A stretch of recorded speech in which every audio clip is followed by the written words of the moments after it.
नमस्कार, मी राहुल आणि मी आज आलोय पुणे शहरापासून साधारण 30 ते 35 किलोमीटर अंतरावरती असलेलं तुळापूर या गावी.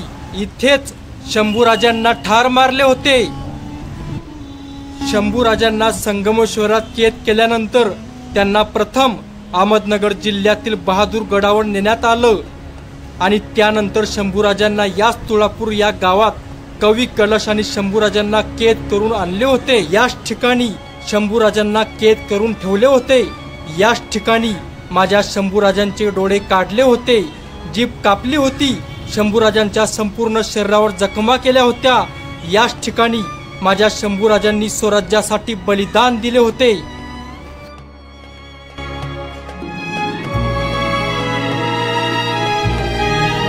छंदोगामित्य कवी कलश यांची समाधी. छंदोगामित्य कवी कलश यांना याच ठिकाणी ठार मारले होते.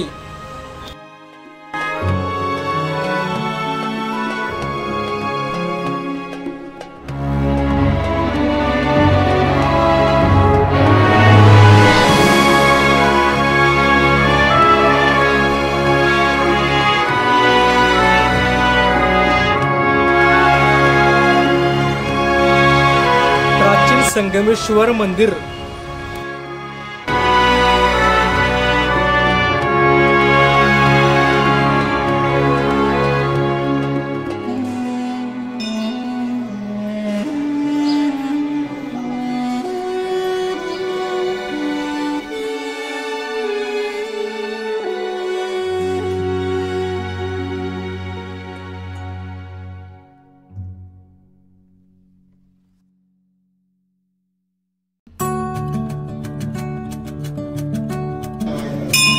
इसवी सन 1633 मधील अखंड पाषाणातील श्री गणेश.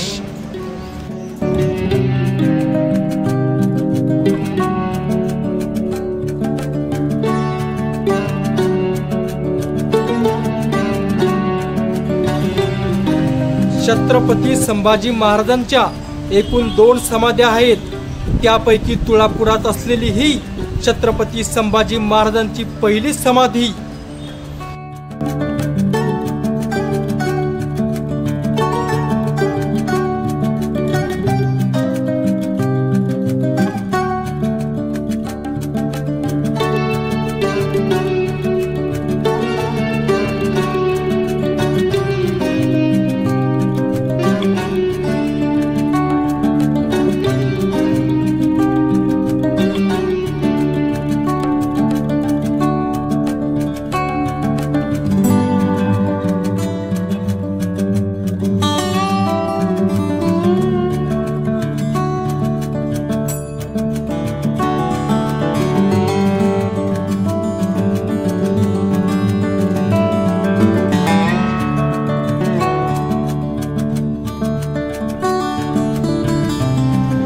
मार्च 1689 औरंगजेबाच्या आज्ञेवरून शंभूराजांना ठार मारण्यात आलं आणि शंभूराजांच्या शरीराचे तुकडे इंद्रायणी भीमेच्या काठावर फेकून देण्यात आले. जनाबाई आणि गोविंद महार यांनी वडू गावातील ग्रामस्थांना एकत्र करून मध्यरात्री नदीकाठावर येऊन वडू गावातील ग्रामस्थांनी शंभूराजांच्या शरीराचे तुकडे गोळा केले.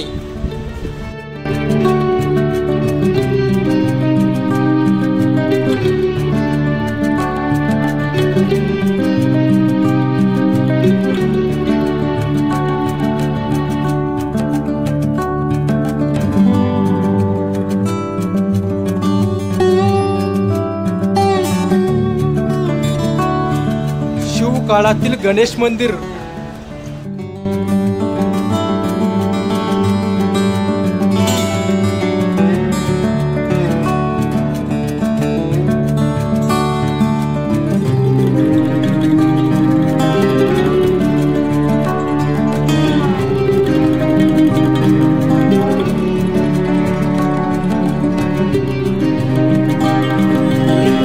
गोविंद महार यांनी शंभूराजांच्या गोळा केलेल्या शरीराला अग्नी देण्यासाठी स्वतःची जमीन दाखवली आणि इथेच शंभूराजांवर अंत्यसंस्कार करण्यात आले.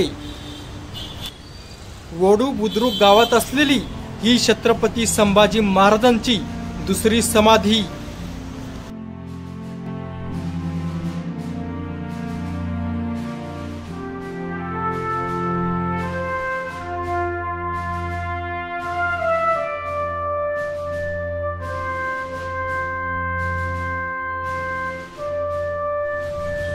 स्वामीनिष्ठ कवी कलश यांची समाधी।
संभाजी राजांची औरंगजेबाने क्रूर हत्या करून त्यांच्या शरीराचे अवयव फेकले होते।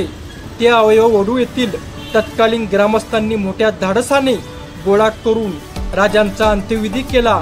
त्यामधील शिवले व देशमुख परिवारातील वीर पुरुषांचे स्मारक।